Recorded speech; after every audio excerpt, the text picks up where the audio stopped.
Welcome to Reels on the Rocks, the show where your hosts Whiskey and Sweet Tea discuss film from the unpretentious perspective. We close out our third annual anime with Ghost in the Shell. We'll also touch on the Love is Blind lawsuit and the ethics of reality TV. Don't forget to like, subscribe, hit that notification bell, and please be advised that spoilers are ahead.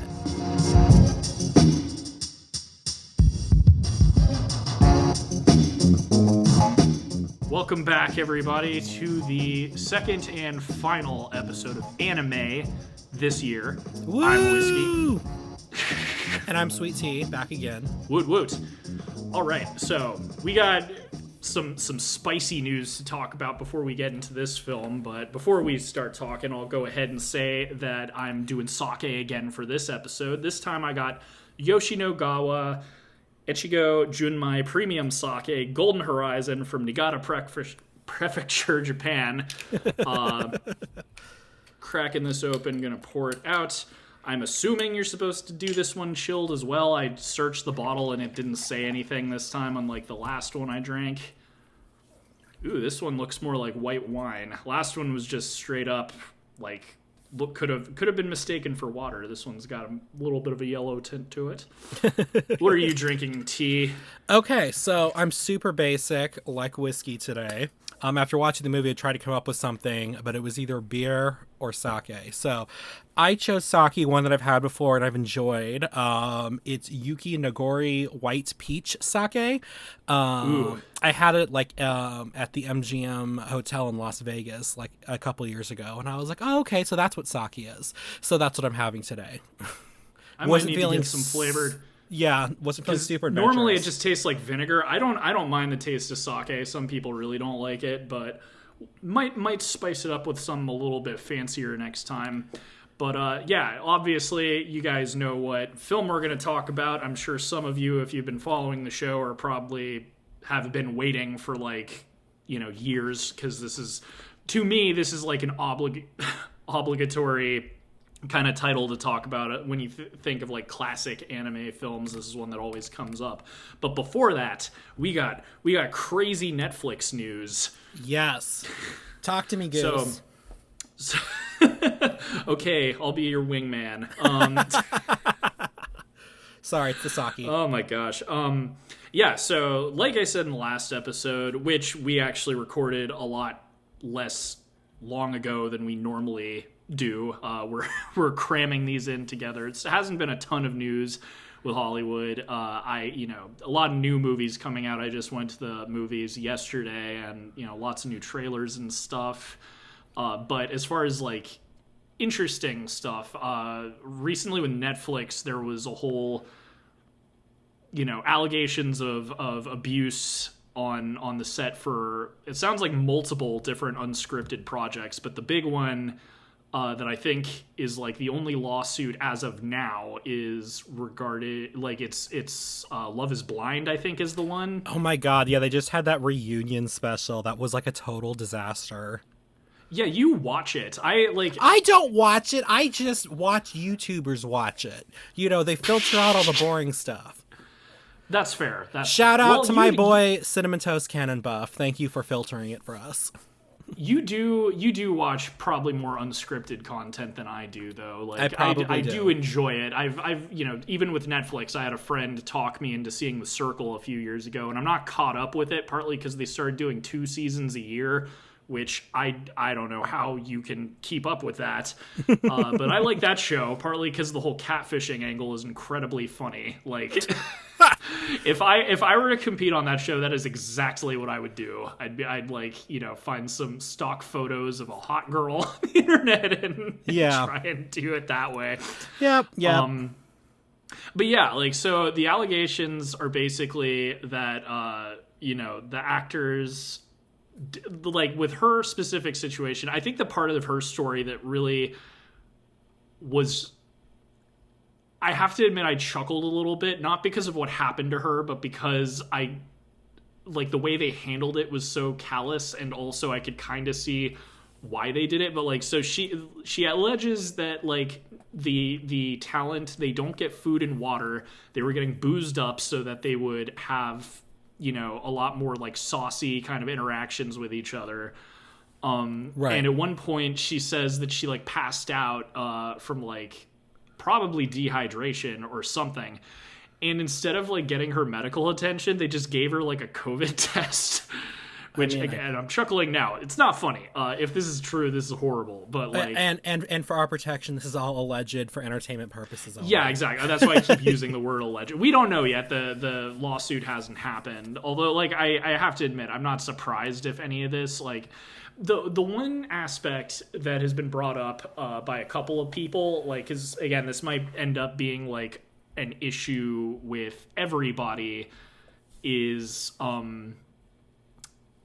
like, so another aspect of being on like reality TV is that you kind of, obviously things are edited in a certain way to kind of add drama, and once you're depicted a certain way in the show, you're going to be made fun of. Like, even if people assumption like of you, risk. and even if people like you, I feel like there's kind of the opposite problem where people are like thirsting over you or like obsessing over you, which I'm sure is, you know, probably better than being made fun of, but maybe a little uncomfortable. And that the obvious argument I'm sure a lot of people have is it's like, well, if you feel that way, then don't sign up for reality TV. And I kind of get that. The only aspect that isn't fair is obviously, like I said, they edit it a certain way. So maybe you're not actually a sociopath, but they make you look that way on the show. Well, there was a whole episode of that legal dramedy that I like, Drop Dead Diva. They did a whole thing where they were trying a client. They were trying a case where the client was somebody who was suing the reality show for ruining her life, and they kept using the phrase, you know, this is basically just swimming with sharks and complaining when you get bit. But to me, this goes a little bit past that because, you know, according to this article on Vulture by Jason P. Frank, he said that, you know, specifically on the set of Love and Blind, their living conditions were not tenable. They weren't really allowed to sleep. They also said that they would limit their access to food and water. They also said that the producers would ignore mental health emergencies. I guess one contestant, Brianna Holmes, she would have panic attacks, and she's trying to leave the set to go and, you know, get to ground herself and, you know, get back to you know, a better mental state, and they're like following her and shoving her cameras in her face, and she's like, no, this is, you know, so I believe that's also the same woman that I was talking about who collapsed, and they just, instead of giving her like medical attention, they just gave her a COVID test and then left her on the ground. I think is what she said happened. Like, like she didn't get medical attention. I don't know if they picked her up or whatever, but yeah, like I think that's the same woman. And I guess there was another same article. They mentioned another, you know, what is it called? Contestant. Her name was Danielle from season 2. I guess she had thoughts of unaliving herself, and she was like, "Listen, I don't trust myself." She was looking to take a ride on the sewer slide. What? I have no idea what that means. The sewer slide? I don't. She was like, I don't trust myself. It's another, it's, I'm doing what you're doing. I'm just doing it with a silly word. It sounds like the bad word. Got it. So we don't get, you know, demonetized. We're not monetized, but in the future. You know, when we eventually take off and become monetized, because we are the most listened to podcast on all platforms, and even more so than Joe Rogan. And to quote Danny Gonzalez, don't look that up. Yeah, don't look. Hey, Greg. But no. Basically, she was having these thoughts about this, and she was like, you know, I don't trust myself. I need to leave. And the show's producer's like, no, stay. But, you know, like, again, not taking that seriously either. You know, luckily that didn't end in a sad situation, but it could have. Yeah, the whole thing's really crazy because, I mean, I feel like I'm probably going to be saying the obvious opinion, which is that as far as, you know, losing control of your image in the popular, you know, consciousness, being clowned on online, kind of comes with the territory of becoming a public figure. So sorry, even if you're being unfairly turned into a clown. Yeah, that aspect of things, I feel like that's just something you kind of need to consider before signing up for a show. The other stuff is nuts because it's like, and I did not, so I don't watch Love Is Blind. You know, like I did, as far as Netflix reality shows, I've seen The Circle, and I had an ex-girlfriend who was really into Nailed It, which is more of like a competition show, and it's a good show. I haven't seen it in ages, but that was a good show.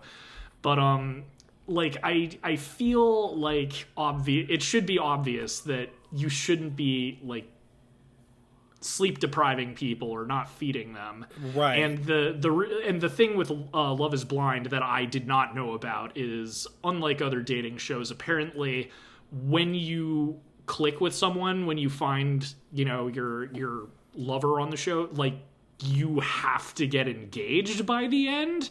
I didn't know that. That's nuts. And frankly, I kind of am surprised if that's even like something that you can legally press people into doing.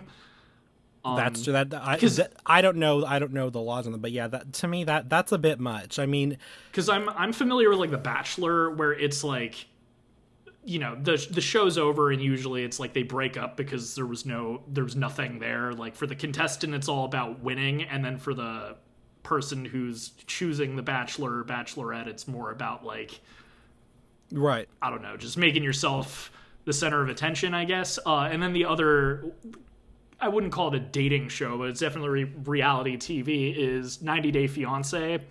Yes, where that's everybody's guilty pleasure. If they claim they haven't seen it and laugh their heads off, they're exactly lying. But with 90 Day Fiancé, like, no one's forced into anything. Like, the whole 90 Day Fiancé premise is kind of like these people are doing it anyway. Yeah, and it's like, might as well. Frankly, the reason for getting on the show, I would imagine, is that it's able to help pay for things like legal fees and stuff for the whole immigration side of things. But like, they're planning on getting, you know, unless it's an act for the camera, they're planning on getting married anyway. So it's not like they've got a gun to their head, like, no, you better get married. And you know, with 90 Day Fiancé, like 90% of them end up splitting right after the show, because if anyone's ever seen any episode of that show, all of those relationships are train wrecks. They are. Even the less exciting ones are always pretty toxic. There's a YouTuber named Casey Ionzo that I love, and she did a definitive ranking of 90 Day Fiancé couples, and my favorite tier is throw the whole couple away. And like, most of the couples, mean, those are the ones you tune in for. That's like the Big Ed. That's like the Colt. What's his face? The Colt's cool. Colt is not cool. What? Well, no, like, over the years, especially, like, I liked that arc he had where it was like his childhood friend. He's not cool. I shouldn't put it that way. Yeah, but he's less horrible than he was at the beginning. Like, he's had some character development in his fake, you know, persona that he that you watch through this fake show. But yeah, like, Colts, especially at the beginning of the series, is like another example of a throw them in the trash. But yeah, like, just speaking of like mental health, the whole Love Is Blind thing, again, like, if that's true, if they're like forced to get married if they end up matching on the show, I haven't seen the show, but if that's the premise, that's insane. Like, that's the sort of thing that I would assume is fake, and if it isn't, yeah, I think you should sue over that, because that's nuts. Like, well, and then they had their big reunion show, and that was supposed to be live. It was supposed to be a big deal for Netflix, because, you know, it's like, I think it was one of their, if not the first, one of their first, you know, major live events. And it started super late for reasons they still haven't explained. And then, like, it was just really boring, and people were just like, this is it. Like, when reality TV fans are telling you this is boring, you've done something wrong. Well, so, like, you said it was a fiasco. Was it just because it's boring, or did anything come out? Like, and did the allegations come out after the reunion show, or was that, like, already kind of looming in the behind the scenes while they were shooting it? I think this... Okay, I'm not super versed on it, but I think the accusations came out afterwards. Okay. But like within like a day, it wasn't like it was days later. But Yeah, let me see. Okay, like here's another article from E. Same thing, 8 hours ago. But yeah, so I think it didn't come out. Didn't come out on the show, because if that had come out on the show, no one would have described the special as boring. Yeah, I would imagine. Well, and and to be fair, Kinetic Content, the production company behind the Netflix series Love is Blind, made a statement, and I'm going to read it here for fairness. The well-being of our participants is of paramount importance to Kinetic. We have rigorous protocols in place to care for each person before, during, and after filming. I mean, that to me, that didn't answer any questions. But for fairness... No, it's very corporate. It kind of reminds me like also they do on The View. Like, I'm reading the legal disclaimers. Exactly. Well, like, you know, it kind of reminds me of... Man, this was years ago, so I don't remember. But there was, like, a season of The Bachelor... Well, there was... Now I'm thinking of two. There was the Bachelor in Paradise incident where a guy was clearly taking advantage of an inebriated woman. Mm-hmm. And that was, like... I think that was, like, 2016, 2017. And that was, like, a whole mess. Like, yeah. I remember that, you know... It was kind of like, well, why didn't anyone step in and other stuff? And then there was another one, and this one I remember a little bit more because a bunch of YouTubers like made fun of the guy and stuff. But there was like a dude who was like extremely like abusive on The Bachelor or The Bachelor. I think it was The Bachelorette because I believe he was a contestant. Mm-hmm. And then it like came out that he had like a criminal record. Oh, lovely. You might even remember. It was the dude who like jumped the fence. Do you know what I'm talking about? Vaguely. Yeah, it was years ago too, and you know we all have the memories of Goldfish these days because so much crap comes out every day. But it kind of reminds me of that, except in those cases it was like the contestants were.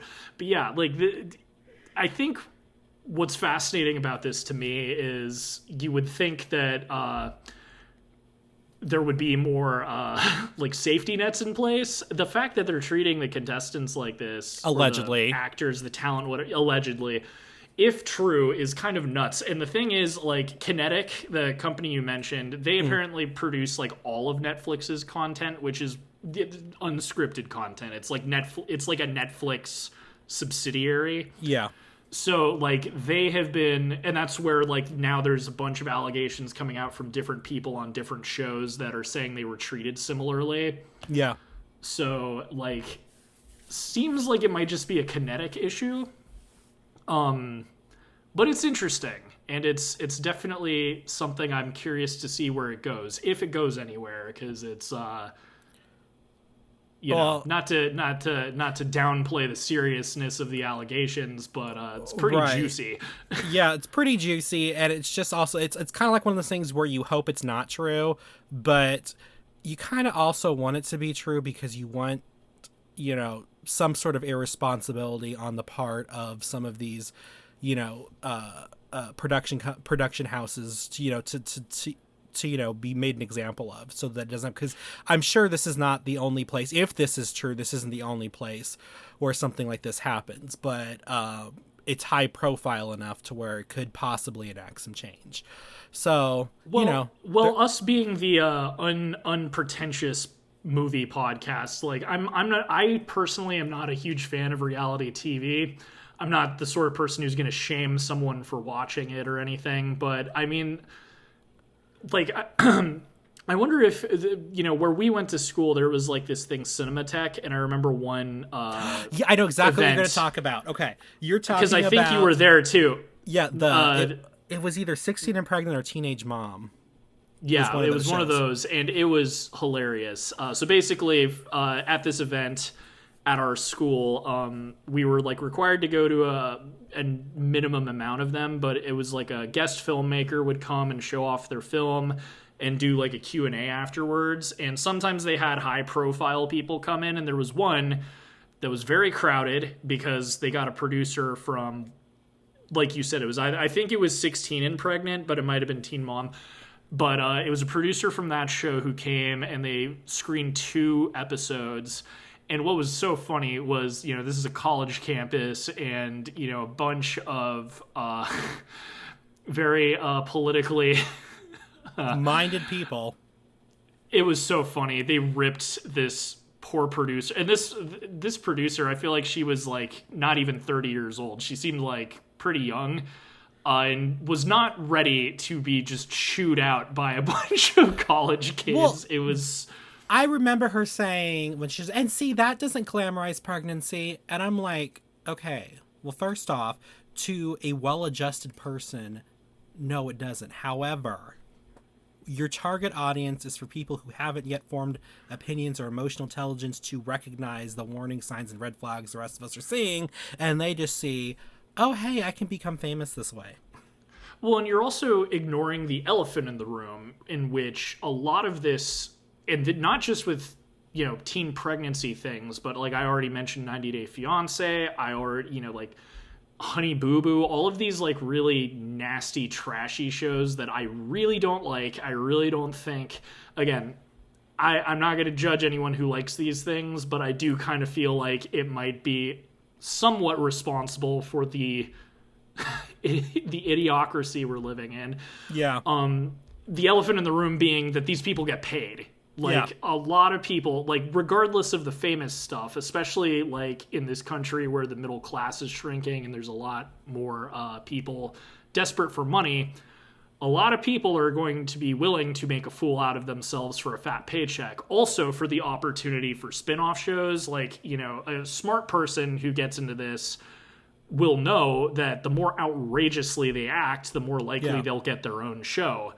Right. And, like you could see this with like Bad Baby on the Dr. Phil show, which frankly, she seems kind of well, not normal, but she seems smarter than people give her credit for. And she's also kind of calmed down after she did her music career, and now she's doing like adult content and stuff. And it's funny, in interviews nowadays, she seems pretty level-headed. And then the other example of that I would bring up is Big Ed from 90 Day Fiancé. Everyone makes fun of Big Ed. Everyone bullies Ed on the internet, but the man is laughing all the way to the bank.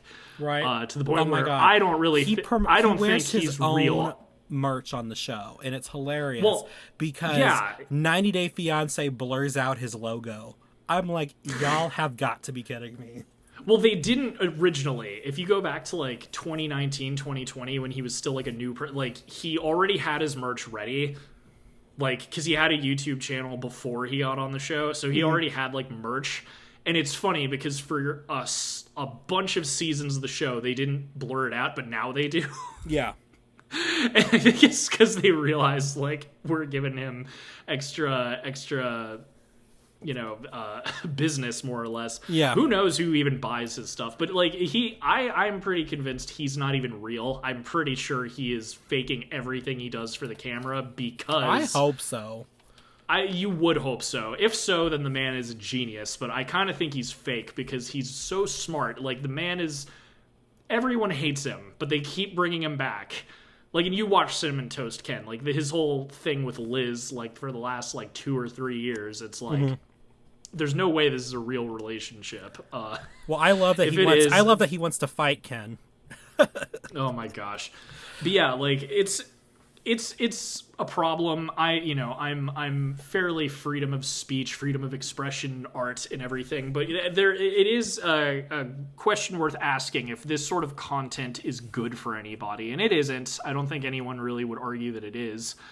But it's like, what are we doing where we're kind of prioritizing? It's the sort of thing too where you see people talking about social media.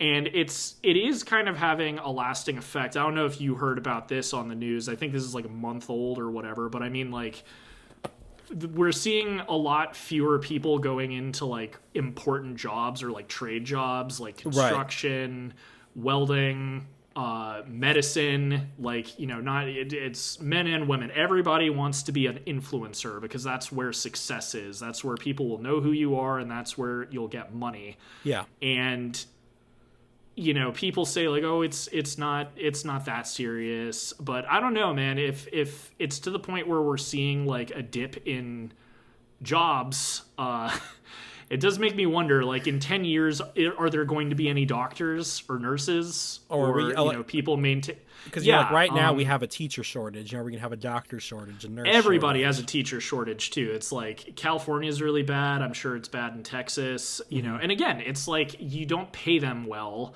They get crap from their students. They get crap from crazy parents who don't want books in school. Yep. Like, it does make you wonder where our priorities lie, because I can't even blame the people who go on reality TV, because it seems to be like a ladder out of their situation.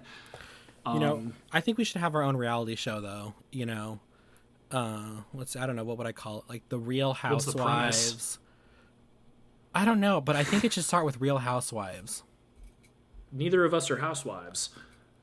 Neither are them. They're just rich people who stay home. That's not what a house. I mean, to me, true, that's what but they're married to famous people. That's how they got all their money. Well, they're married to rich people. I wouldn't necessarily say they're always married to famous people. That's kind of true. Well, I think I was like thinking of like basketball wives and stuff. I guess you're right. Depends. Oh my god! And then of course the Real Housewives of Bakersfield. No, I'm just kidding. MILF Manor. I feel like people are starting to oh my god. Yeah, really critique the stuff that's on TV, because at this point I feel like a majority of people are like, okay, TLC's gone too far. Like, yeah, they just put it out. I don't know if you just saw Cinnamon Toast Ken's. I know I keep referencing him, but that's how I watch my reality TV, is through him. Unless it's something like really cool, like Dr. Pimple Popper or Ghost Adventures. I watch like the trashy reality shows and stuff through him. But he just put out an episode about that really disturbing stuff. I think it was really disturbing. Actually, one of the contestants left the show. But anyway, circling back though to the big picture before we move on. Basically, even if you are on a reality TV show, you should still at least be treated like a human being, like access to mental health care, access to food and water when you need it. And, that's why I think you should be able to leave the cameras if you are feeling not in a good place, For sure. And that's where, like, I feel like, I thought it was worth bringing up because it's kind of an interesting turn of events, but I feel like we're on the same page, you and I feel like most people, it's the same thing. Like, as far as, your image being ruined by being on the show, tough. But as far as just being treated with basic human dignity, that shouldn't be something that is up for debate. Here. And if true, I hope this woman gets a payout, and I hope everybody else who has allegations against Kinetic do. If true, though. If true. It'll be something to... If true. Well, big if true. Big if true. Now, with that being said, Whiskey, I know you are excited to talk about today's film. Yeah, so obviously, for those of you who can't read, we're talking about the super famous anime film Ghost in the Shell. So it came out in March 29th, 1996 in the U.S. Mm-hmm. Could have sworn it was 97 in the U.S. It came out in 96, but I think we got it a year later, so now I'm wondering if I screwed on my notes. But what I have here is March 29th, 1996 for the U.S. Its budget was in yen, but, rounding it up, it had about 3.3 million, roughly. This is shockingly... Like, I knew this wasn't as celebrated when it came out, but I did not realize it is another bomb. Worldwide, it only grossed $918,000, not even $1 million. Really? When it did win 7 awards, but all like really very kind of niche, weird awards. Like it was at the Anime Awards and nominated for Best Anime Feature. Didn't win it. So, it won 7 awards, but kind of, in weird fan award ceremonies. The director was Mamoru Oshii. And he's a pretty known director. He did Angel's Egg, which is a lesser known film, but I'm a bit of a gamer, and I'm a big fan of the Dark Souls series, and the creator of that series is a big fan of Angel's Egg, and it's kind of referenced in Dark Souls 3, so that's neat. Okay. He also directed an anime film called Belle and Sebastian, and I'm wondering if that's where that band actually got their name, because I didn't realize there was a film called Belle and Sebastian. But he's done a bunch of stuff.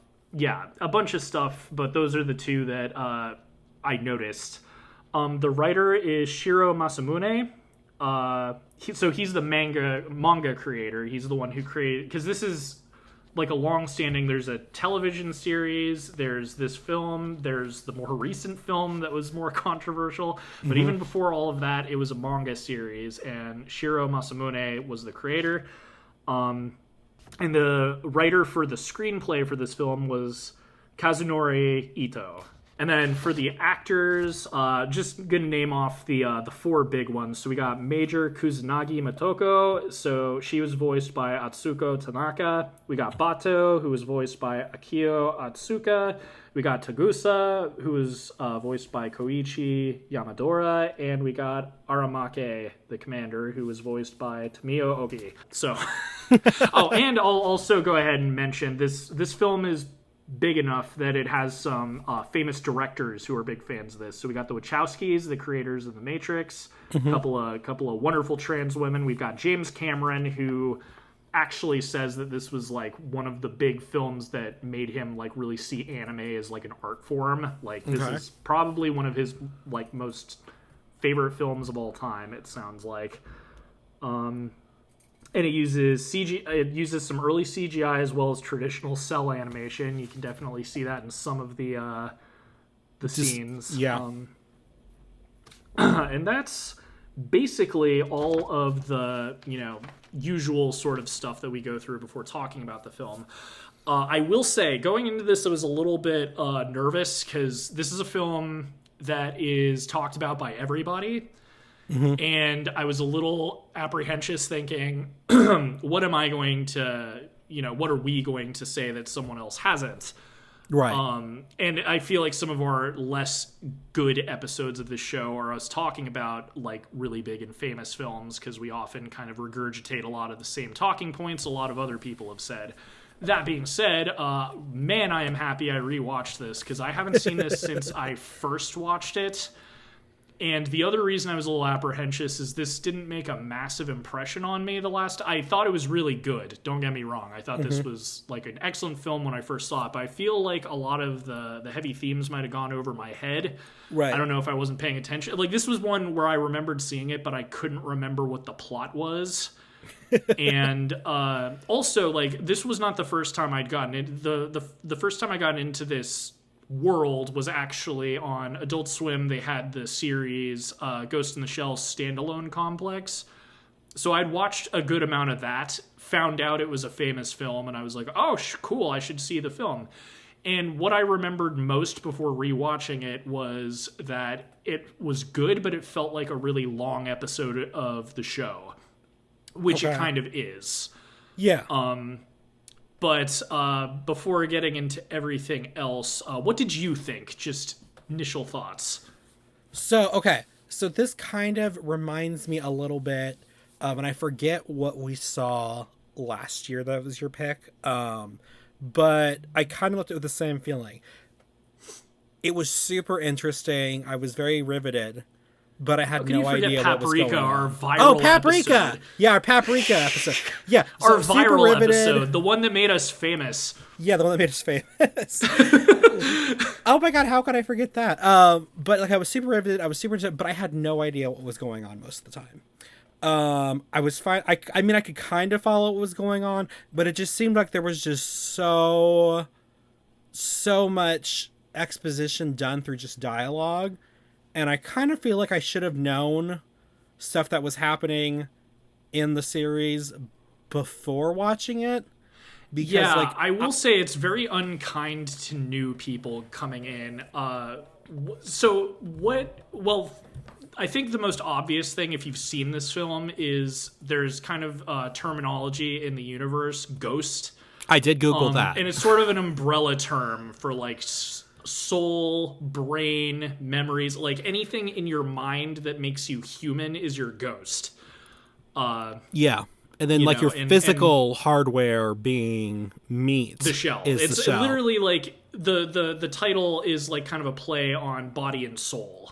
Okay. You've got your shell, which at this point in this universe, it takes place in 2029. So look forward to all the cool augmentations we can get in just a few years, everybody. I love that it's in the future, but we still totally had when they were recording something on video. I'm like, this is totally recorded on somebody's home video camera, like from the 90s. It's hilarious. it's wacky that it's the same thing. Like Blade Runner, I think takes place in 2019, if I'm remembering correctly. Yeah.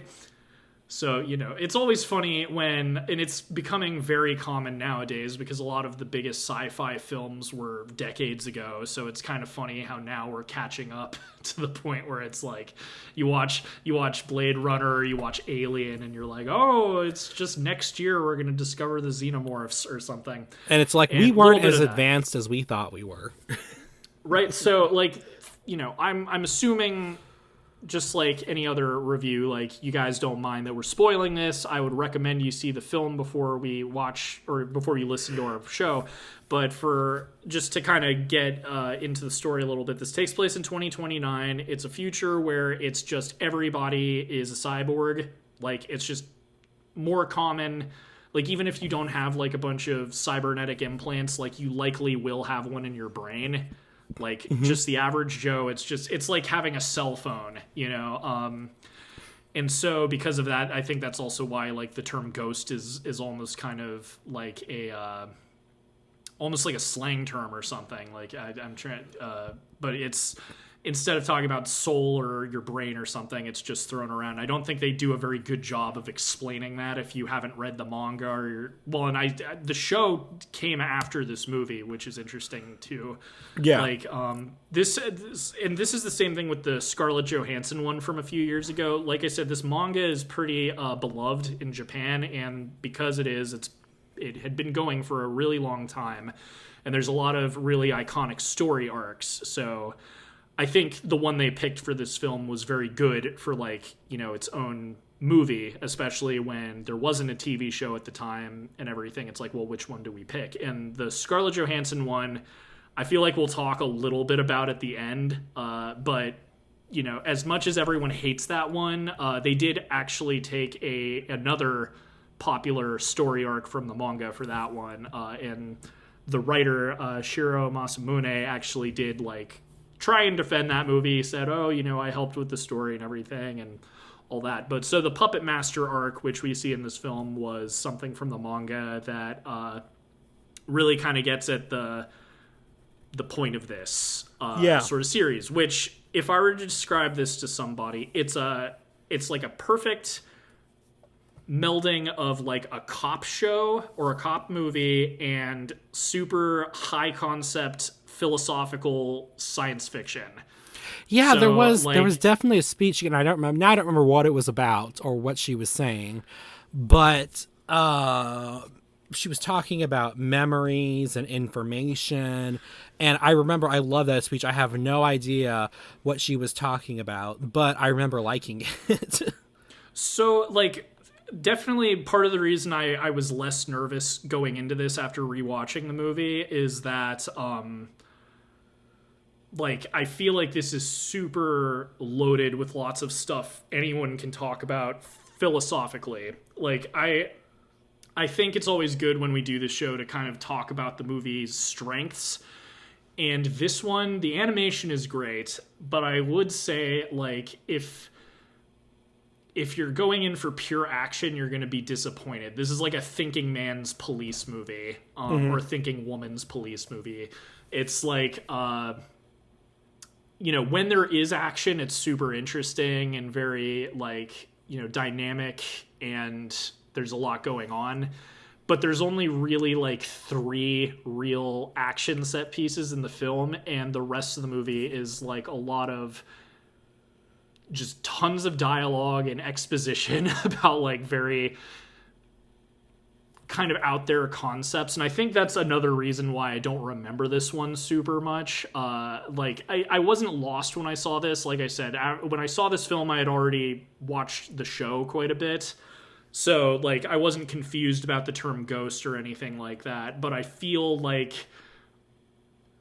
especially, first off, did you watch the subs or the dubs? I did subs for this one, which is great because I did dubs for the last one. I watched it with a dub. Okay. The dub was put out by a company called Manga, by Showtime. Gotcha. Great title. Nice. So, well, that's good. At least because I feel like both times I saw this, I saw it with the subs, just because for whatever reason. I think the last time I saw this when I, like 10 years ago, it was streaming on Netflix, but they just had the subbed version. And this time I just watched it on YouTube Movies, and it was weird. It like started and it was just in Japanese, and I was like, where's the... So I had to turn on closed captions, but it worked fine because it was still in English. So I don't know what's up with that. Get on it, YouTube. Fix your stuff. But but yeah, like I think that's another kind of aspect is like with all the dialogue, like if you're reading it and you're trying to watch, like I could see it getting very confusing and you could get bogged down with a lot of the terminology and stuff. But the story is very simple. Like so what's going on? Okay. Well, continue. Go for it. Actually, you know what? Like, do you have any questions? Because I think I have my head wrapped around this enough that I might be able to clear some stuff up for you. Okay. So from my understanding, obviously distant future, they mentioned the U.S. is still around. I don't know. I don't know. Is this supposed to be Japan? Yeah. Okay. So Japan is still around wherever this is in the future. It's Tokyo, which... That was something weird. I'm wondering if this happened in your dub, but when the trash collectors are talking, one of them's talking about someone who he's like kind of referring to them as a loser, and it's like, yeah, the guy doesn't even know how to speak English, and I was like, oh yeah, that happened in my dub too, and I was just like, that must be a mistake because I know for a fact this takes place in Tokyo, so that must be like a weird mistranslation or something. Because I was like, why would it matter if he didn't know how to speak English? You're Japanese. Do you mean he doesn't know how to speak Japanese? I don't know. Maybe that was intentional or something, but yeah. I think that was intentional in the translation because I think they were just trying to get to, basically they were just trying to make it the an expression essentially. He doesn't speak. I guess so. He can't speak the normal thing, and so basically the idea is that instead of you thinking, oh, this person just doesn't know, because your first thought would be like doesn't speak this foreign language. But okay, he can't. It's like this dude can't even talk. Okay, I get what they're saying.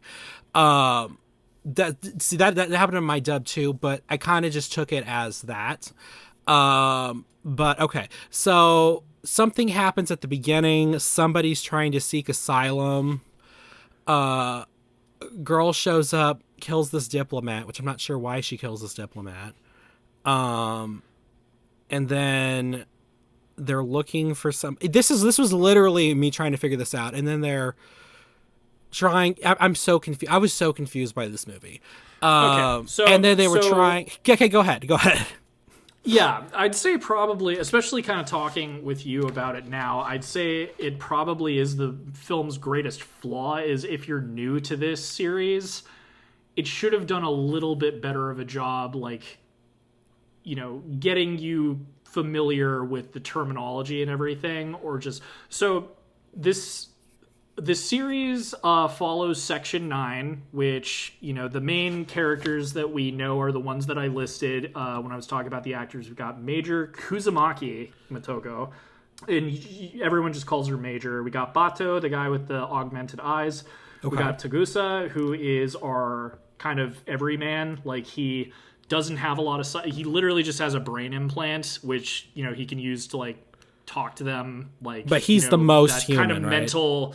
Which is sort of an interesting thing in this universe, is how, the police, they all have, brain augmentation. So instead of having, a walkie-talkie, they're just basically talking almost like telepathy. They can just talk to each other in their heads. Yeah, that took me a minute to figure out. I was like, is somebody talking off screen? Is my sound off? And I'm like, okay. Nah, man, I get it now.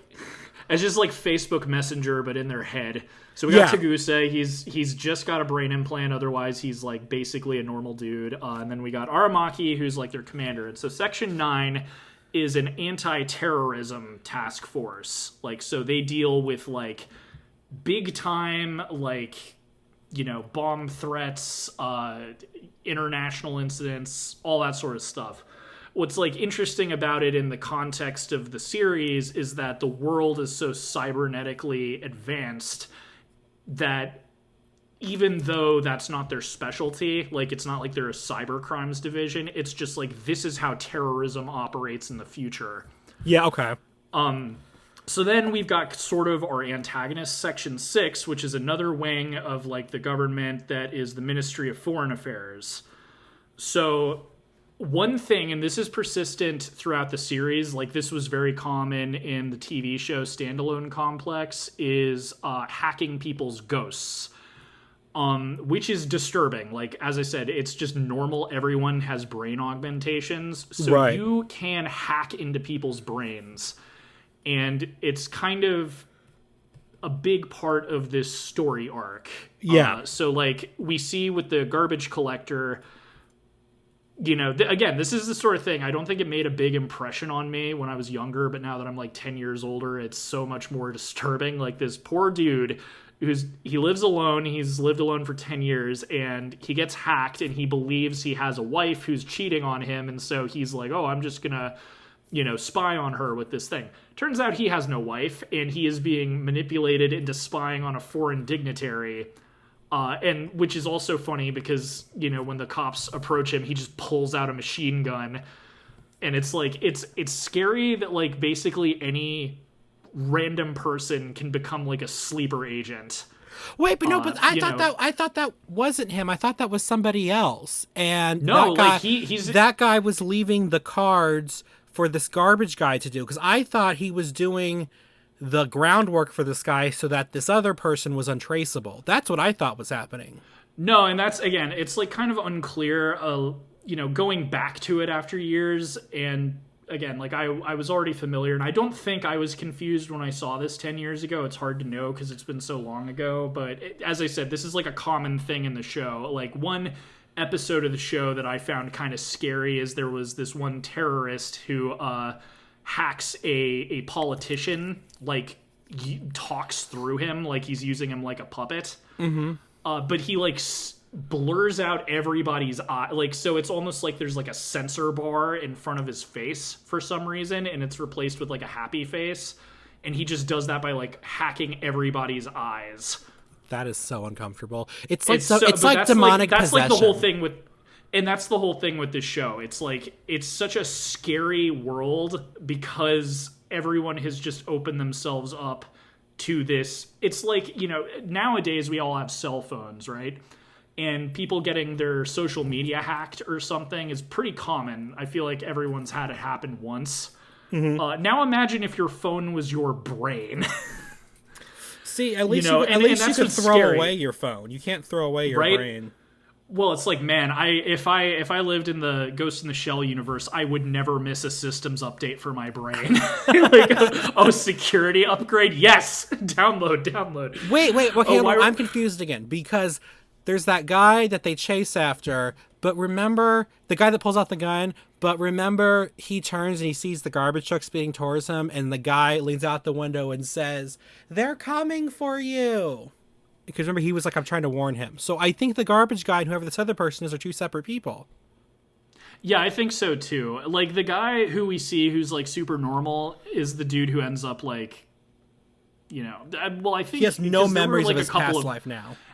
Well, and also it's like, as crazy as what he was doing seemed, like, to him, it was just like that's part of the brain hacking. You know what I mean? Like, it's almost kind of like imagine if you lived in this universe and you're like, suddenly you believe that you're like a delivery man delivering cupcakes to a business, and then you end up outside of a consulate with a bomb. You know what I mean? Like, that's how they get you. And yeah. Like, you don't know you're doing anything wrong. And then, like, when the cops show up, you like pull out a gun. It's like brainwashing, but like actively happening. It's crazy. And again, I feel like if you watch the show, it's, as I said, I think the biggest flaw with this movie is it kind of does a bad job explaining these sort of really high concept ideas. Like, yeah. I think you can get your head around it a little bit. But especially, you know, like, if you're coming into this new, I feel like, and also like this begins with like a little text box at the beginning. I feel like if they had defined the word ghost or something in that, it would have been a little bit faster to get off. So what happened, and this I was a little bit confused at too. I knew that a guy was essentially being kidnapped. Like, that's what I got from the beginning. It wasn't until near the end of the movie I realized it was tied to the whole puppet master thing.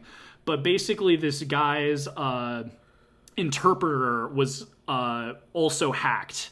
So it was the same thing as the garbage collector, but like he was trying to kidnap the guy who he was interpreting for. Okay. So that's what, and the puppet master was like behind it, and that's like what kind of kicks off this whole thing. So like one thing that the whole thinking man's or thinking woman's police drama kind of comes in with something that's like a through line for the whole series, not just this movie, but like everything. Even the Scarlett Johansson movie everybody hates, this is like a theme, is what makes a person. Because now when you are so ingrained with like technology, when you basically become half machine, you know, it gets very philosophical. It's like, because and that's partly I think why ghost is such a blanket term, is you could use it for soul. Yeah. You know, and it makes you question, like, is your soul your brain? Is it your memories? Like what? And this whole thing is kind of the core thing with this movie. Like, it's what it's mostly focused on, because we've got Major, and she's even talking about, like, you know, like, I'm mostly a robot. And that really cool opening title sequence where you see her essentially being built, and you can kind of see how there's like not much about her that is human anymore. Like, mostly she is a robot. She still has a brain. A good chunk of her skeleton is still there, but it's like everything about her is a robot. Like, you know, just this manufactured body, to the point where you might even wonder, like, is that even what she looked like before she got all the augmentations, or did she look completely different? Mm-hmm. And she's been kind of having like an identity crisis of, like, you know, and partly I think it's kicked off by the trash collector, because especially if you are a cyborg in that universe, I'm sure that is probably something a lot of cyborgs are going to therapy over. Is like, am I even real? Like, if people's brains can be hacked, like, how do I know the government? I'm a cop. Well, how do I know the government didn't just like implant all of my training and my memories? And who knows? I might have been a completely different person before I took this job. So right. Like, that's kind of the whole narrative through line with not just this, but the other movie, with the series. Like, it's all about, like, when you remove the human element of the body, what makes a person. And that's kind of an interesting thing too with I forgot how incredibly violent this was. Like, very first 10 minutes, you got a guy's head exploding. And right. And before I realized they were part machine, I was like, is he exploding? Is there like an alien coming out of him? What's going on here? Because these weird tentacle things come out. I found out later those are like wires or something. Yeah. And you know what's funny about that too is, like, part of the reason I forgot it was super violent was because the TV show wasn't that violent. I'd say the TV show standalone complex, it's the same. You know, it's the same team, it's the same characters, it's the same sort of stories, but it never really got that graphically violent. Yeah. At least from my memory. So going back into this, you know, 10 minutes in, the guy's head explodes. I'm like, oh, whoa, I forgot it was this bad. I feel like that's actually kind of a good choice, because it sort of shows, like, there's almost this kind of coldness to, like real human bodies, like you know, natural tissue. Mm-hmm. Again, it kind of it's interesting. There's like almost a dehumanization to it that kind of goes with this whole, and especially with that character, like, thinking back on it, knowing that he's not even acting of his own accord. There's like this, I don't know, like, I can't even really articulate it very well, but I feel like, at least with the type of story this is, the violence, it never got to the point of being super bad. You're more sensitive to that sort of thing, so I don't know if you feel differently, but... No, this one wasn't bad. The only thing that I thought was gross was when she's trying to open that tank for whatever reason. Yeah. And then I'm like, okay, I didn't need to see that, but thank you. Okay, right? See that? Okay, that was confused me. What exactly was the Puppet Master? So when I want to say MI6, it wasn't MI6. What is it? Section 9. Section 9. No, they're Section 9. The bad. Section 9 are the good guys. Section 6 are the bad guys. So Section 6. Remember they capture that, and they're holding that. That half body of a cyborg that came from some factory somewhere. And then Section 6 comes in. They have this whole thing about, that's weird. Their car weighed way too much for it to be just them. And the door took on. So, it was something in that invisibility cloak thing, I think is what they find out. So they get in there. And then this thing starts talking like it was the Puppet Master. And then everything explodes, and then that thing escapes again, and in his invisibility cloak. So I was so confused. Let me clear this up. This up. And this is, again, I wish I could talk to myself from 10 years ago, because part of me wonders if I didn't get this on my first go-around, because, again, the fact I don't remember the story, it makes me wonder if I wasn't paying close attention, or if I forgot, or if I just was like you, and the first time watching this my head was spinning even though I was familiar with this. So let me lay it out what's going on, because heavy symbolism, and keep in mind that our main character Major is going through an identity crisis. Mm-hmm. So when that happens, when we get that body, we find out a couple things. So it turns out the Puppet Master, we believe this entire time, is a hacker. Okay. That was the Puppet Master. When it starts talking, it reveals that there was a Project 2501, also known as the Puppet Master, and it was essentially a program for Section 6 to use to do things like hack people and, basically manipulate situations to go in their favor. And so what happened with that is that was Section 6. The explosion, they needed to extract the body because it was starting to reveal a bunch of sensitive information. And what's interesting, so that was not a cyborg, that was a robot body. So what the Puppet Master, it turns out, is not even a person. It is a rogue program that has become sentient. And what's interesting about that body, they say in that scene, is they scanned it and they found a ghost. So they found a soul or a mind, and so this program says it's become sentient, it knows what it's doing. And the same way they would scan for a person inside of a robot body, they're finding the same, a ghost, that blanket term. So because of that, Major is what? She's just, with all of her own personal stuff she's going through, she is desperate to talk to this thing, because she's is it a person? Did it used to be a person? Can, Data basically have a soul? Just because of all this stuff she's been feeling, she just is desperate to talk to it, which is also why she's, going off rogue, willing to die to the tank and ripping her arms off and stuff. So it's just about, she just really wants to talk to this thing. Story-wise, what it reveals is basically government corruption. What the Puppet Master was doing is super, unethical espionage. Hacking people, doing all this nasty stuff. And the reason they rigged an explosion, made it look like the thing escaped, was because they didn't want any of this info getting out. And the reason that body printed itself it's trying to escape. So okay. It's almost like a whistleblower.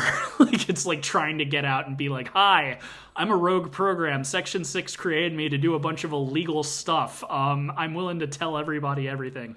Wait, and then what was the thing in the cloak then? You mean the thing that she was trying to rip the top out of? No. Because remember, they get there. They find out there were 3 people in the elevator or whatever, because they pressure sensed the car, and then because they pressure sensed the car. There was somebody else that escaped. So, at first, I thought it was just because they were like, is the guy with him a cyborg? And then when they get in there, sure enough, he's a cyborg. His fingers open up and he's typing super fast. Mm-hmm. So that's what I thought. But now that you bring it up, like, if it's not accounting for him, I'm thinking maybe that tank came in with their cars. Okay. To be honest, I'm not entirely sure either. Like, the whole thing is like, because something invisible escapes, jumps into some really awesome car, and then they shoot that tracking bullet into the back of it. Oh, that was just Section 6 extracting the body. Like, that was just them again, like, they wanted to make it look like some criminal or terrorist was like stealing it, but it was really just them. And so that's where they go to the abandoned place, and that's also why there was a tank there, is because it's basically like these two government organizations are clashing heads, and like one of them is like finding out that the other one was doing something not so great.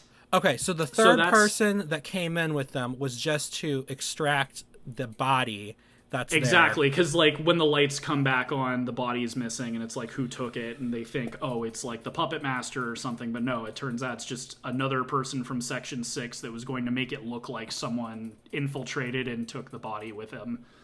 Okay, and then at the end of the movie, we find out that the puppet master has taken over the body of the Major, so the Major doesn't exist anymore.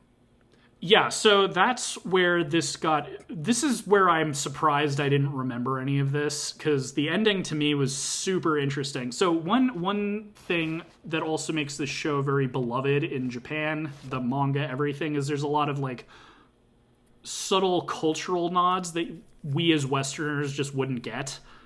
And I thought of like looking all of them up so I could point them out, but after rewatching this, I'm like, there's so much stuff to talk about just in the philosophy of the show that I didn't want to look it up. But one thing I did remember and looked up was the opening credits song, which we hear multiple times throughout the film.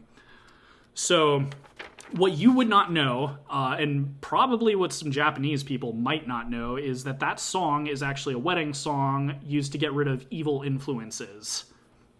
Okay. And so that is just super, super packed with metaphor. Like, so it's a wedding song, right? And it's also with the whole, like, getting rid of evil spirits or influences. There's sort of this idea of, like, a bond, right? And what do we see during the opening credits? We see Major getting her body. So there's, like, this marriage between her ghost and her shell, right? Okay. And kind of with the song underneath, it's like blessing the union of her body and her mind. Okay. And then we hear that song a few other times. There's the one where she's kind of, wandering the city, thinking about her identity and everything. But I feel like that song is also sort of foreshadowing the ending of this film. Because if you remember, the Puppet Master, when it's propositioning Major, it's like, I've been studying you. I want to bond with you. Yeah. It's almost like a marriage proposal. It's like, I think, and it even uses that metaphor. It's like talking about like parents propagating children and things like that. So there is sort of like, it's not romantic, but like there's this sort of bond that it wants to have with her, and it thinks that like the two of them would work well together.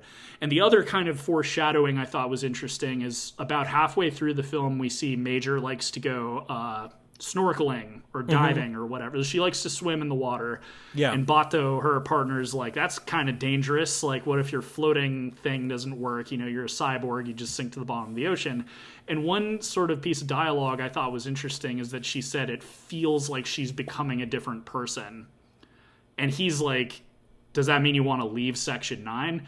But, I don't think she means it that way. It's almost like she wants like a rebirth, or she does want to become like a new person. So, oh my God, it's just like that song from Beauty and the Beast where she says she wants adventure in the great wide somewhere. She wants change. Right? So, like, I feel like that's foreshadowing, but it also kind of goes to show, like, again, like, a lot of the emotional side of the story, or, like, the more cerebral side of the story is Major's struggle with identity and, like, wanting to know that she knows who she is, and also sort of this, wish to become something else. And so it's interesting that this AI, well, it's not an AI, it's like a rogue program or whatever. It might as well be an AI since it's sentient, but it's interesting that it targeted her. It's almost like makes you wonder if it knew that she was having these thoughts. There is kind of that weird moment where she speaks in a voice that isn't hers. And it makes you wonder if that was the puppet master, like if it's been spying on her or something. But I feel like that musical choice to have like this traditional Japanese wedding song, like, as I said, it foreshadows, but it also is kind of like this sort of, it's a very like symbolic sort of representation of like the title of this film, of kind of the world that they're in with this, organic life mixed with cybernetic implants, and just this ending. Because that's the other interesting thing too, right? Is like it propositioned Major with bonding, but they never got a chance to do it because before she could say yes or no, they both get blown up by Section 6. Yeah. So we're not sure if she agreed to it or if like the puppet master jumped into her body like to avoid dying, because its body was just totally destroyed. Hers, like her head was intact. So, obviously her brain and everything. So it makes you wonder if she even consented to it or if it just happened. But yes, that is the ending of the film, is she has now become something that isn't either the Puppet Master, Project 2501, or Major Kusanagi Motoko. Like, it's like a new... She even says, that girl, Major whatever, is no longer me, or something like that. She literally says that. So my interpretation, the way I interpret it is the program was evil. And to survive, it manipulated her into this thing where it could cross over into her body. And then, kind of like how in folklore, demonic entities present themselves as innocent children in order to elude suspicion. So now that it's in a new, fresh face thing, it can go into the world and do whatever it wanted to do, because it doesn't look like that anymore. And it looks like they've destroyed what they thought it was. That's what I interpreted it as, because it even makes this thing about they tried to isolate me in a body. Well, I'm like, what sounds like you need to be isolated, but that was just me. It's interesting because like that's the beauty of films like this, where it's like very philosophically deep, is it's hard to really say for sure. Yeah, something this happened. Is one of those beautiful things where the way I interpreted it is it seemed to me, like I said earlier, the program seemed almost like a whistleblower, because if it was trying to get caught, you know what I mean? Like, to me, it feels like it was given an evil job. It became aware of itself and was like, I don't want to do this anymore. Because, like, if it was trying not to get caught, I don't think it would 3D print a naked woman and wander onto the freeway. It, to me, felt like it wanted people to be like, what the hell is this? And what does it do once it activates inside the police thing? It just automatically starts spilling the beans. Like, hi, I'm the Puppet Master. I'm Project 2501. I'm not an AI, but I am sentient. I was created by Section 6 to blah, blah, blah, blah. You know what I mean? Like, it feels almost like it's... If it's telling the truth. Exactly. And that's kind of the open-endedness of this. Is and they also did not have the time to talk to it for very long. Well, and also you said, would the first thing it would be to do this, this, and this? Well, if it's known as the Puppet Master, that could just be their way of manipulating things to work out in their favor so that it gets a new body. It's true. And like I said, it's one of those beautiful things where your interpretation, my interpretation, who's to say? Because again, like they weren't able to talk to it for very long, intentionally, because Section 6 didn't want it talking to anybody. And you'll even notice it's like they, when they couldn't contain it, like they tried to steal the body away, but when that didn't work, they're like, just blow it up, just get rid of it. Don't want any of our little secrets. So and I think that's a big reason why I believe it was trying to escape them. rather than, you know, because again, like if it wanted to, with the sort of power that it had, I feel like it could have just taken over. You know what I mean?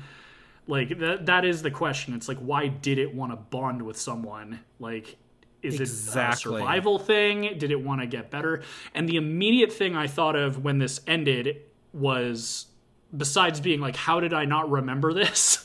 Immediately I was like, when does this arc take place? Because it recontextualizes everything about the TV show. Like, if Standalone Complex takes place after this arc, then that means the Major in that show is the puppet master slash Major. The puppet master in the Major's body.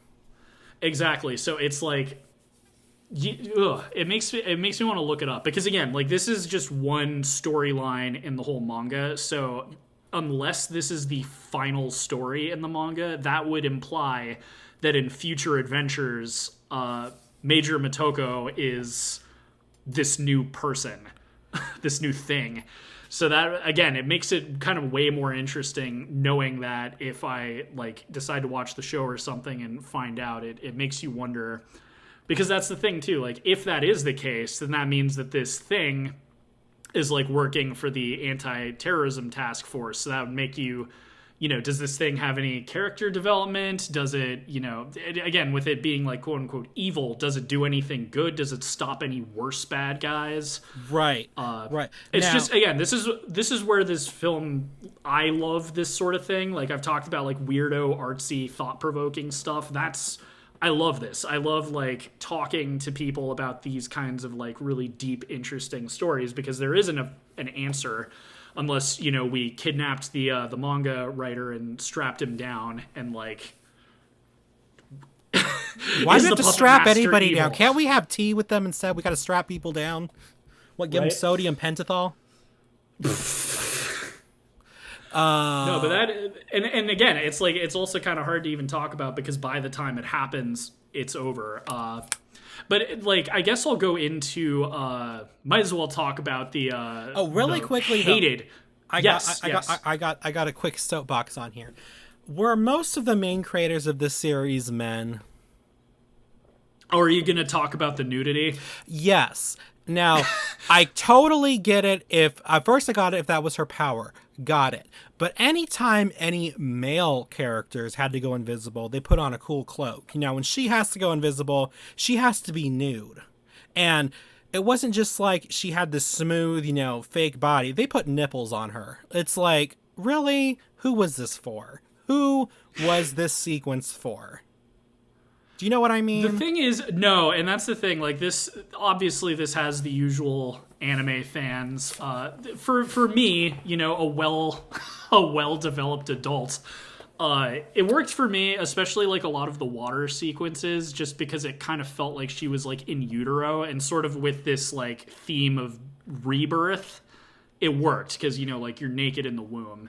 Also, I feel like, especially with Major, you'd have to be a little bit extra creepy to, it's no, what I'm talking it's one of those about things where is when not when she's like born and is made. That all makes sense. I'm talking about how anytime she has to go invisible, she has to strip naked. And anytime a male character had to do that, they had a cool cloak they would put on. That's what I'm talking about. I know what you mean. She's actually not naked. Like, she has, it's such she a has weird, her holster. That's true. Exactly. Well, no, like, it's like skin toned, but it's like one of those Matrix kind of suits where it's that's like what I thought. Tight, but they gave her nipples and areolas. I think what I'm they're saying. Just poking out from under the suit, but like, okay. Not like. But anyway, you're right. So you're right to point it out, because there are a lot of creepy fans that like. In fact, when the Scarlett Johansson movie came out, a lot of people were complaining that like her uniform had like shorts instead of the usual like bathing suit sort of design. Oh, that's not creepy. I don't believe the creators are super perverted about that. It's like one of those things where it's just like anime tends to have that kind of design. Yeah. But yes, like, and so the creator, as I said, is Shiro Mazumune. Like, the way manga works, I feel like we talked about this on the show. So like, it's interesting. It's different than the way like comics work over here. they usually have a singular creator who does the artwork and writes the story, and it's based on popularity. So they continue to do the manga until people stop reading. And until that happens, it's just another issue, another issue, another issue, another issue. So like there's been like talks of how it's actually kind of extremely like mentally draining on the creators, because like they have deadlines to meet. It's like one issue a week or something, and they're drawing it too, so like on top of having to come up with what's going to go on next and whatever. So like that's a whole other side of things. But now I don't know, I do think there's more so to this nudity thing. Like I think it's supposed to say something about what is and isn't, or how we recognize humanity and not humanity or something. Because if you notice, her partner Bato, that was his name, right? Bato? Yes. So whenever, like, there's a point where she changes out of her bathing suit, and they make a point to show that he looks away, even if it's just, like you said, the skin suit. Or when she's lying there being linked up to the puppet master's body, he makes a point to cover her with his jacket. So I think there's supposed to be something said about how about their relationship and how he views her, They're good buddies. Like in the TV show and stuff too, they're like the buddy cops. Like they're always partners. They're always going on missions together. They're like BFFs. Yeah. And Tagusa as well. Tagusa's usually the dude in a chair, like usually in his car, like over, talking to them through his mind thing. Mm-hmm. But yeah, it's like back to the nudity thing. I think that in the writer's mind, I think there's a couple aspects. I think one, selling the manga, like nudity sells regardless of East and West. I feel like for him, though, it's always artistic. Like, I think you're onto something about, like, especially where she is, like, the most cyborg out of all of them. So there's something to be said about, like, she's naked, but it's not even a human body. It's kind of like getting turned on by, like, a sex doll. Like, it's not a real body. So, like, what are you even getting turned on by? So I think there's like that aspect of it. Like in this movie in particular, there's all the scenes with her underwater, and to me that feels like kind of a birthing sort of thing. So I feel like it's artistic to the creator. Mm-hmm. But there's a lot of creepy fans. Like I said, even with the Scarlett Johansson thing, that was like one of the major complaints. Like, normal people were complaining about the fact they could have cast an Asian woman, and weirdos were like, why isn't it? Why is she wearing shorts? Why isn't it the bathing suit? Right. No, but yeah, like, so well, before like moving on to speaking of the Scarlett Johansson version, I think you had some thoughts on that. I did. Well, so before we move on to that, like, do you have any other questions about the story or anything? It sounds like you understand it better. Probably on a second watch, you'd probably even like be less lost, maybe even get into it a little bit more. It kind of, the way that I'm interpreting it, it kind of reminds me a little bit of, and now of course this will be a reference you probably won't get. There's an episode of the X-Files called Die Hand Die Verletz, which is German for the hand that wounds or hurts or something like that. Gotcha. And basically the plot of it is that these what are they? It's like this group of either teachers or parents at this one school summon essentially the devil to get things done for them. And then at one point the devil's like, no, this has gone too far. We're done. And he takes them all out. But there's a line in it that kind of reminds me of Section 6 here. It's like, did you really think you could call up the devil and ask him to behave? If they created this program, then it goes rogue, and then they go all surprise Pikachu when it happens. You know what I mean? But like that to me sounds like kind of like on the very the basic plot as to what happens with what Section 6 was trying to do here. Yes. No, I think that's a good apt comparison, because and as I said, like it's such a common thing. I mean, what makes this AI or whatever it is so scary as the amount of power it has. But as I said, like even just like hacking brains is so normal in this universe. I know like, it's like uncomfortable how normal this is. They're just like, well, this happens. We don't have the technology to get your memories back, but here's a Ferguson yogurt coupon.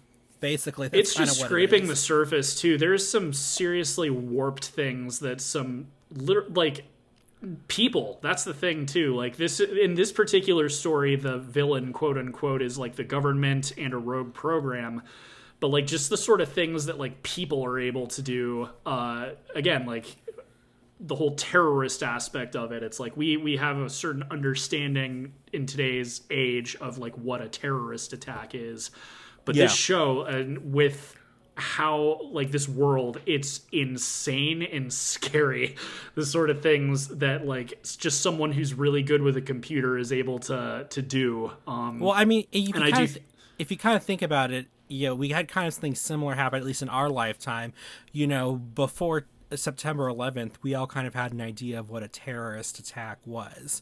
And then, September 11th happened, and it kind of really elevated what we believe was even possible, at least among the normies, not like government officials. But it's kind of like the same thing. It redefined what terrorists could do with the technology that is available in the world, or in this case in this world. Oh, absolutely. And I mean, like, the thing that kind of reminds me of Ghost in the Shell that is possible today is we constantly see like ransomware attacks. Oh God. A hacker will target a hospital's computer system, like a children's hospital computer system, and be like, give us $1 million or we will disable, like, you just won't be able to use your computers anymore. Hey, that's happened to several like state governments. It's crazy. And it's, I mean, politically in today's age, it's like, update your computers, idiots. Use a password that's not just password. But like it's the closest thing to like what this series is about. And it's already real. Like, like the whole cyborg thing, Elon Musk is working on his whole Brainlink thing, and he's basically like, what he is pitching is what this show is, right? Like it is Ghost in the Shell. Like, oh, you get a brain implant, and then but if in 2029, I'll open the door with my hand. Thank you. I don't need to. No, thank you. Well, yeah, and that's the thing too. It's like I'm the sort of person who's super paranoid even about like Apple Pay. I don't have it on my phone, and that's because like I watched like a thing about how like a hacker can, if they have the right like malware on their phone or whatever, like they can just tap your phone and just get all of your money. Oh, that's fun. Yeah, and it's like, is it paranoid to, think that that's going to happen to me? Probably, but is it, maybe a stupid idea to have your life on your phone? I'd say so. Like I have on my phone what I need to have. I have my contacts, I have other stuff. But like as much as Apple is constantly asking me to finish signing up for Apple Pay. No, thank you. No, thank you. I'm good. Waving my credit card in front of the scanner works just fine. I don't need to put it on my phone too, so that if I lose my phone, right, whoever the hell has my phone can just do whatever they want with my money. Just double click the side button and pay instantly. It's just it's I think it's what's so good about like Ghost in the Shell is like, as crazy as the version of the future is, it's not that wild. Do I think a bunch of people would sign away their lives to have like some cool, crazy cybernetic implants, maybe have some night vision eyes or something? Absolutely. Yeah. But you have to have a brain implant. That means you could be hacked. That means someone can manipulate your memories or completely override your body's functions and control you like an RC car. I'm just I think that's fine. I'll continue with what are the chances? I'm just a garbage man. Why would someone do that for me? Right? You become the pawn in somebody else's game. Oh my God. I think that's what's so cool about that sequence is that it's a garbage man. It's just some random dude, and I mean, that's what makes him such a good spy, because that they were using him to spy on that dignitary that was they were scanning her brain or whatever at the beginning. But you know what this reminds me of? This reminds me of, there's an episode of The X-Files, again, called Blood. And basically what it is they don't figure out who's doing it, but essentially a something is sending messages to people through like digital displays. Like for example, like the elevator, like the digital numbers on the elevator, or like somebody would look up and they're getting messages through that is heightening their fears to catastrophic levels, that it forces them to act out by killing to survive. One of them is like, this guy is claustrophobic. He's in an elevator with people, and he starts seeing the display read things like "can't breathe," "no room," and it's stuff like that. But it's kind of like the same idea. In that case, it wasn't hacking your brain, but it was kind of hacking your brain through outside stimulus. It's really interesting. You know what? It's like emotional manipulation. Exactly. Getting you to panic. I'm gonna give you 2 episodes to watch at the end of this, so you can see what I'm talking about.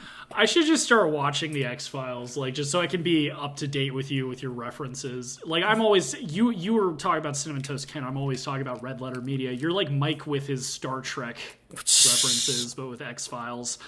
But yeah, like at this point, let's get into the ScarJo thing. I did get curious at the end of this. Like, I kind of was, when I was doing my research, I was kind of hopping back and forth, partly because I couldn't remember the name of all the Major's. Like, the only Major and Bato are like the characters whose names I just remember because they're easy to remember and because they're such prominent characters. Togusa I forgot, and Aramaki I forgot, just because I recognized their faces, but I couldn't remember their names.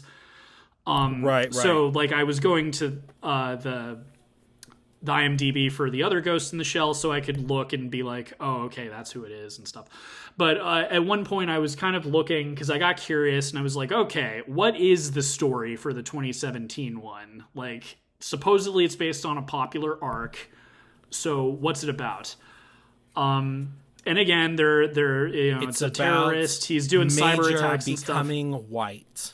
Just kidding. So it's, again, like, whether the movie's good or not, it does hit on a lot of the same points. It is a different story arc from the manga, and I remember them talking about it. I think it's called the Kuzo arc. He's like the bad guy that they're going after.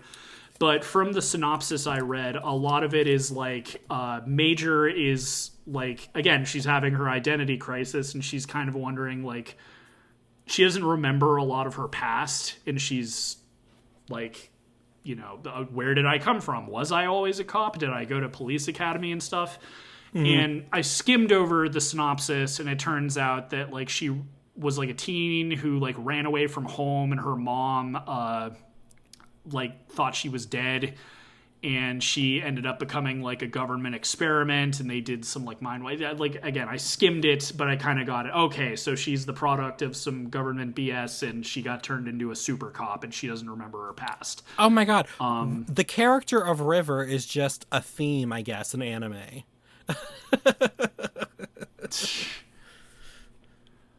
Where's that coming from? Are you looking up the IMDb or something? No, I'm just talking about River from Firefly. That was like her whole backstory. This came up in Violet Evergarden in our last episode, and it's coming up here, and I'm just like, this must be like an anime trope. I mean, it makes you wonder if Joss Whedon was inspired by some anime with that show. I'm sure he was. He's such a nerd. He probably was. He probably was. I guarantee this is probably, I mentioned a couple of famous filmmakers that like this movie. I guarantee he's probably one of them as well. But yeah, like, it kind of makes me, reception to the film was like lukewarm. I don't think critics hated it. And I'm talking about the 2017 one. Right. Although I do find it interesting that this one wasn't like seen as like a bad movie. It just took a while before people caught on. Like, that was something I was surprised with, especially with how this movie is talked about, is like, when it came out, as I said, didn't even make $1 million at the box office, but now it's like regarded as like one of the holy scriptures of anime. Like, if you like anime, you should watch Ghost in the Shell. And I do think it's deserved. It's just interesting how, like, it flew under the radar. But the 2017 one, it didn't really seem like critics hated it or anything. Like, I think it only had, like, a 6.9 out of 10 on IMDb. So it was an okay not movie. Bad. Yeah. Yeah, it was probably fine. And again, like, the creator of the manga, like, you know, Shiro Masamune, he said people shouldn't worry about it. Scarlett Johansson's going to do a good job. He personally, you know, it's based on the Kuzo arc, blah, blah, blah. So, like, it's probably fine. I do think it is incredibly funny that, again, why? Why would you cast Scarlett Johansson? She's a great actress. But, you know, and this is also kind of funny to bring up this year after the Oscars where we had an Asian American film, You'll win Best Picture and sweep the Oscars. Well, and that's the basically. thing, too. Like, I didn't bring it up, but the Daniels, one of them is an Asian American. So, like, one of the two directors was an Asian man and, like, you know, all this.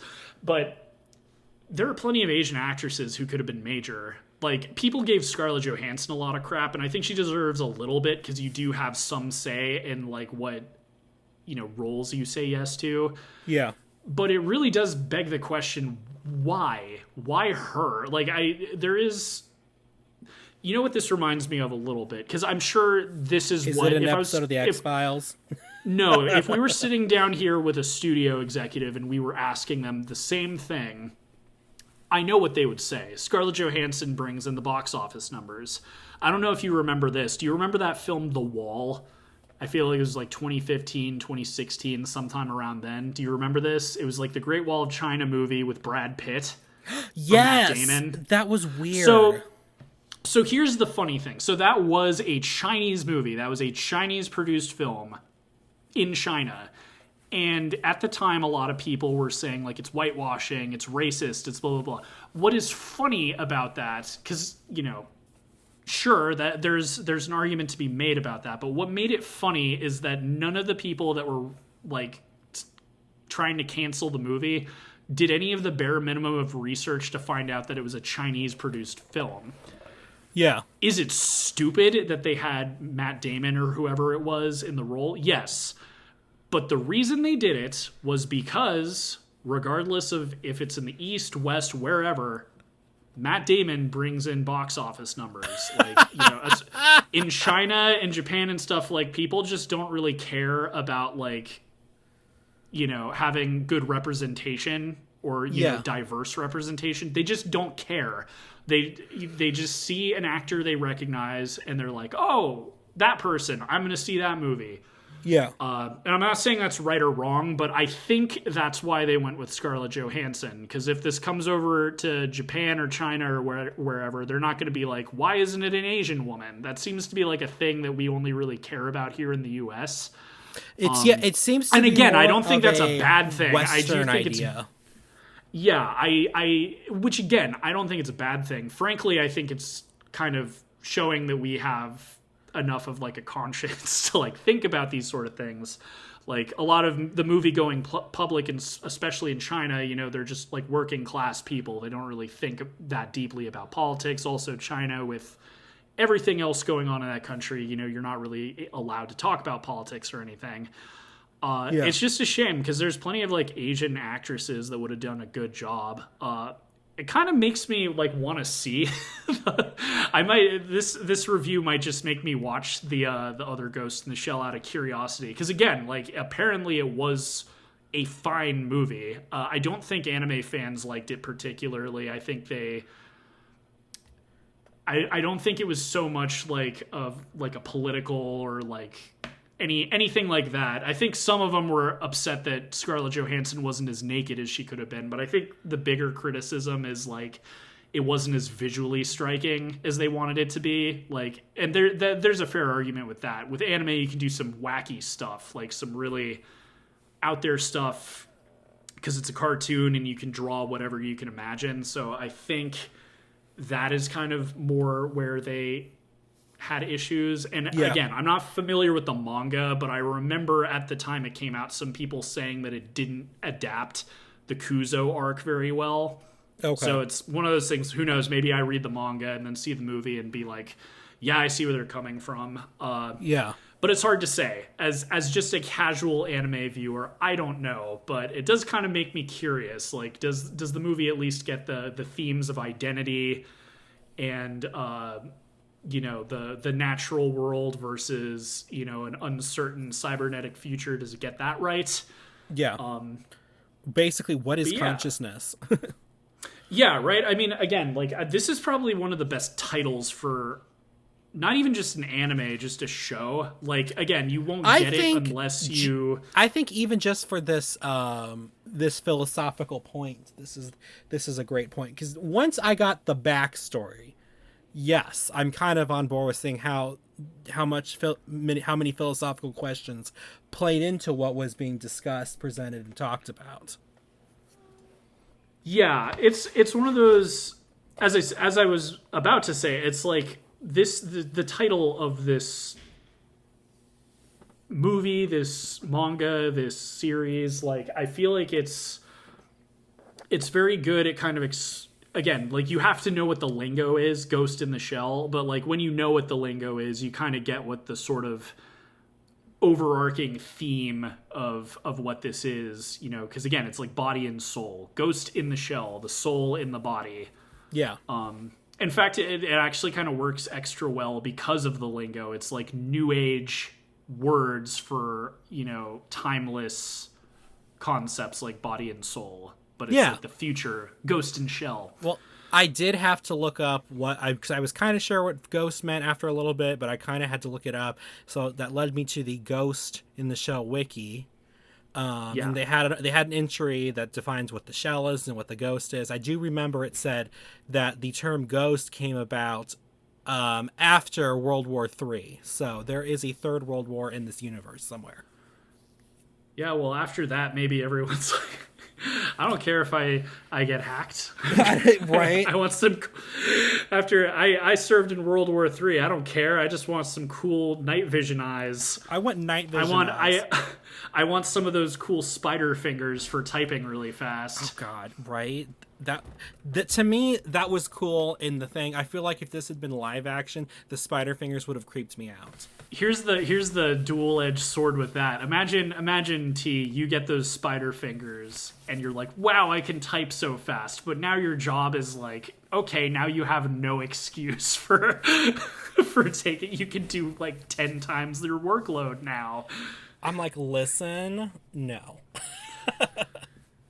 That's what you say. Well, my computer's slow. I'm super fast at typing, but this work computer, if you upgraded me. If you upgraded me, maybe.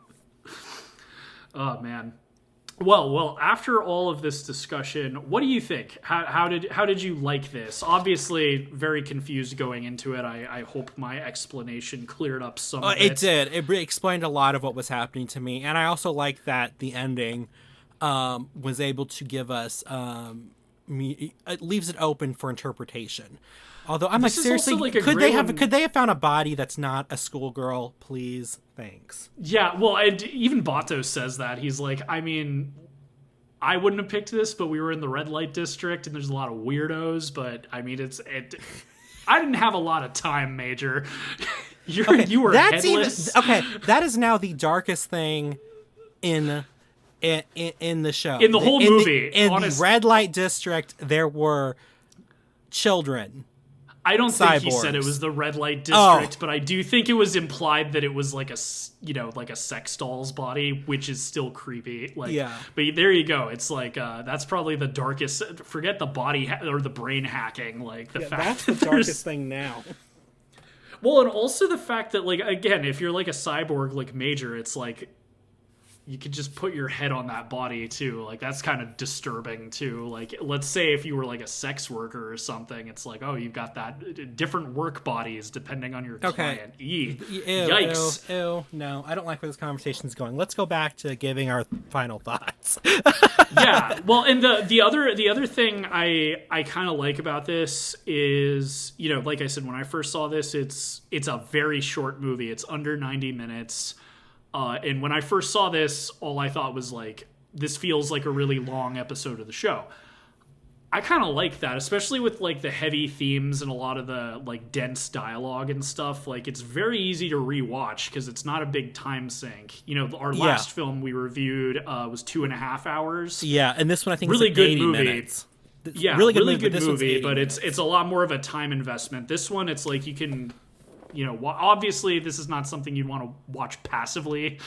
Unless it's dubbed, then you can listen to it while you're doing other things. I watched it dubbed, and you can only do that if you've already seen it a few times.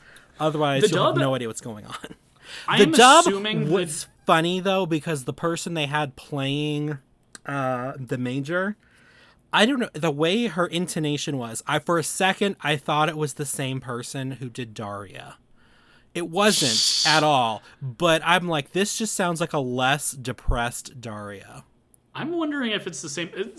I haven't, again, both times I've seen this film, just based on circumstance, I ended up watching the sub. So I've seen this film with the Japanese voice actors both times. But Standalone Complex on Adult Swim was dubbed, you know, because it was on American TV. And that was really well dubbed. So I'm guessing, I would hope that they use the same voice actors. Maybe they didn't. But if the dub is the same people as from the TV show, I think it would be great. I don't know what anime fans think of Standalone Complex's dub, but I think it's really good. I think it's good. I'm just trying to think. Because I looked up the person, and it says that they've done a few animated film and series English dubbing, but I don't see the one that you mentioned. What was it called? It's Ghost in the Shell Standalone Complex. Nope. It looks like she was only for Ghost in the Shell and Ghost in the Shell, the video game.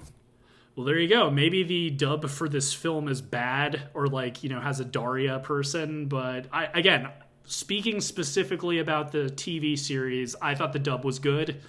It's all I've seen. Well, and there you go. I'm assuming for the TV show in Japan, it's probably all the same voice actors as the film. I would assume. Yeah, I would assume so too. But you know, that was just like it wasn't like distracting, but I just thought it was funny because like the first thing I thought of was, this sounds like a less depressed Daria. Right. Anyway, so yes. My rating for this, you were about to ask me what my rating was. I'll let you ask me. Exactly. Go ahead, ask me. What is your rating for this film? Oh my God, what an unexpected question.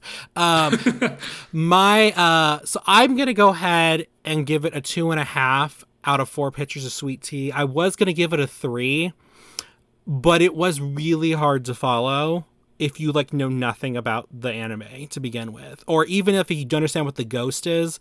There's still like a lot going on, and you're just like, okay, who are these people? What is this? What you spend a lot of time going, okay, now who's this guy? You know, so if it had, you know, gotten that part down better and they had a little more explanation of stuff that was going on, I would have given it a 3. But because of that, I'm giving it a 2.5 out of 4 pitchers of sweet tea. Nice. We are, you know, we're taking away points from this film for the same reason. Before we recorded, I've been thinking all day, like, what am I going to give this? Because is it perfect? Is it not?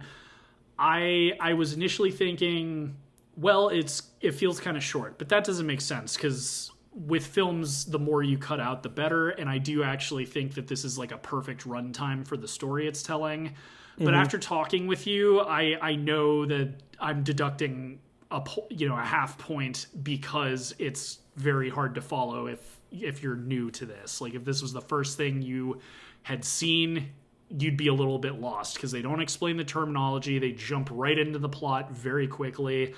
So unless you're like well versed in the lore, you're going to be very confused. So I'm giving it a 3.5 out of 4. Ooh. And not just like it is a classic. This is one of those anime films that's it's like The Godfather or Citizen Kane or whatever, like anime. Like it's one of those that like everyone even says you have to watch. Even in my notes, like it's listed as a good film to get people into anime, which I'm kind of on the fence about that, because it's like, again, with the terminology, you might just end up being like, what is even going on?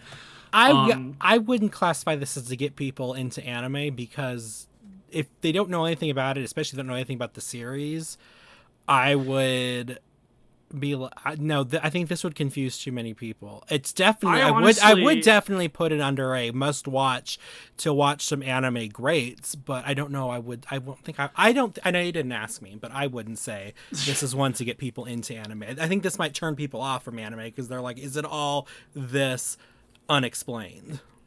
No, that's, as I said, this is, I did not want to give this like a perfect score, partly because I don't believe in perfect scores unless it's like super, super deserved.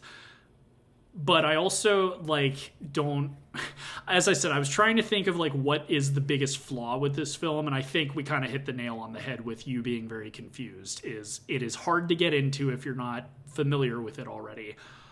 That being said, like, I also am not just rating it high because, oh, it's a classic, so it deserves to be high. Like, this is a bit of a personal for me. As I said, I love really, like, philosophical, deep, interesting movies where you can argue for hours about whether or not the puppet master was evil or whether it was, like, a whistleblower trying to out Section 6. You could go in circles with that. And that plus the whole, like, question of identity. What makes up a human? Is there a soul? Are we just, based on our memories? Is that what constitutes a human soul? All that sort of stuff I find really interesting. So again, rewatching this after 10 years, I'm thinking of possibly getting it on Blu-ray.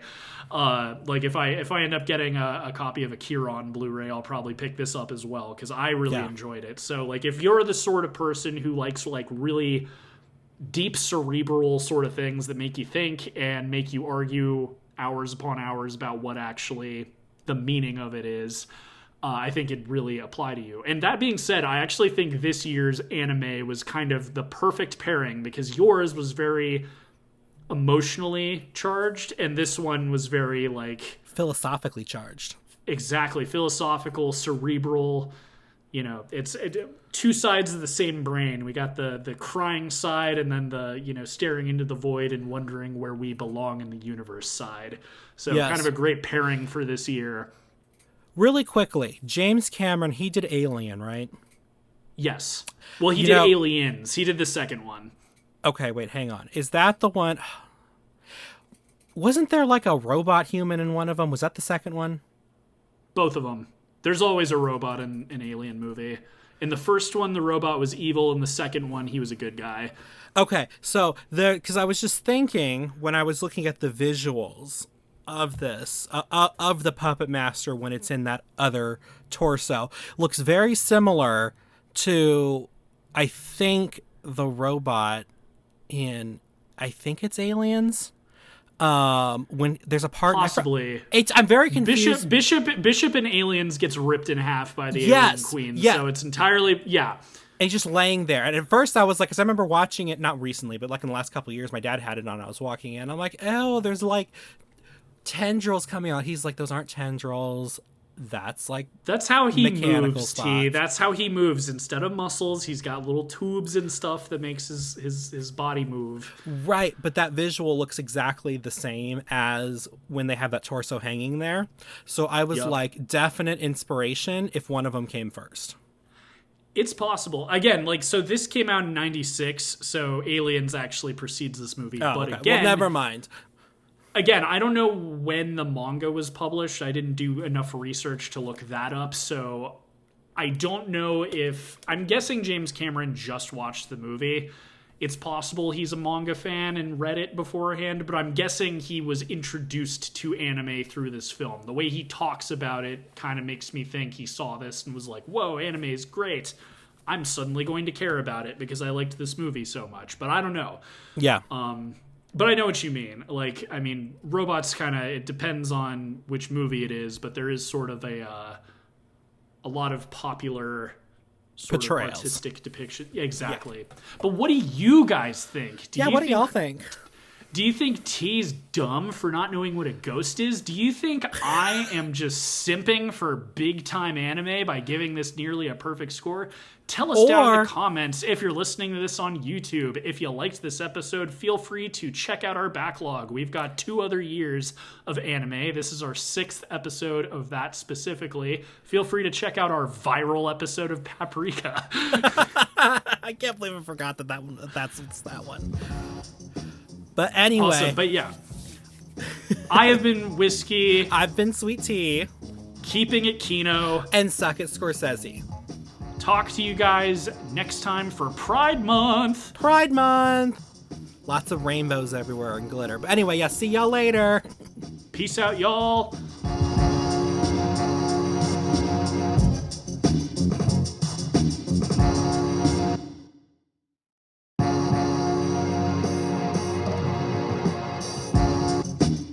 Reels on the Rocks is a production of La Prince Laboratories. It is edited and produced by Alejandro Castillo and features original artwork by Asa Esparza and original music by Pat Mars. Follow us on Twitter at Reels on the Rocks and tweet at us with any movies or topics you'd like us to discuss in the future.